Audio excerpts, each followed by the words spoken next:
શું નામ આપનું? ડૉક્ટર જયસિંહ જે ઠાકોર. જયસિંહભાઈ, સ્થાનિક સ્વરાજની ચૂંટણીઓ જાહેર થઈ ગઈ છે, શું કહેશો? વડનગર તાલુકા પંચાયત કેવી રીતે બનાવશો? સ્થાનિક સ્વરાજની ચૂંટણીના ગઈકાલે સાંજે પડઘમ પડી ચૂક્યા છે. ચારે બાજુ માહોલ જોવા મળી રહ્યો છે અને ચૂંટણીઓની તૈયારીઓના ભાગરૂપે જો વાત કરવા જઈએ તો કોંગ્રેસે આની તૈયારીઓ 2-3 મહિના પહેલાંથી શરૂઆત કરી દીધી હતી. અત્યારે વડનગર તાલુકાની તમામ સીટો પર અમે 3 થી 4 ઉમેદવારોની પેનલો બનાવી દીધી છે અને જિલ્લામાં અને આગળ મોવડી મંડળમાં પ્રદેશ લેવલે મોકલી પણ આપવામાં આવી છે.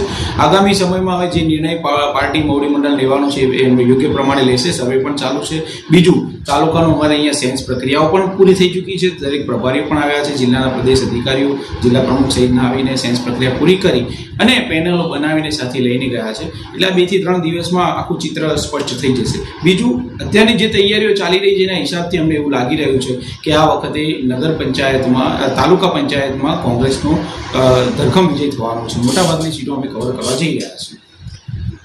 ટિકિટની ખેંચતાણમાં કઈ કાર્યક્રમમાં રોષ છે?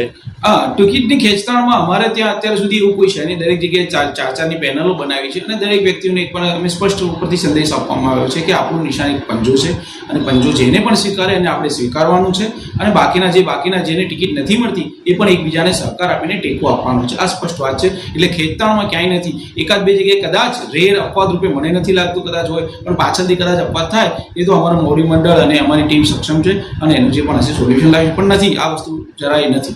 તાલુકા કોંગ્રેસ પ્રમુખ પણ ચૂંટણી લડવા જઈ રહ્યા, શું કહેશો? તાલુકા કોંગ્રેસ પ્રમુખ તરીકે મારી પણ ઈચ્છા છે. ચૂંટણીની માંગણી તો કરી છે, પણ પછી પાર્ટી જે નક્કી કરે, જિલ્લા પ્રમુખ અને પ્રદેશ પ્રમુખ જો ટિકિટ આપશે તો લડીશું. બાકી તો પાર્ટી માટે સેવા કરવા માટે હંમેશા બંધાયેલા છે.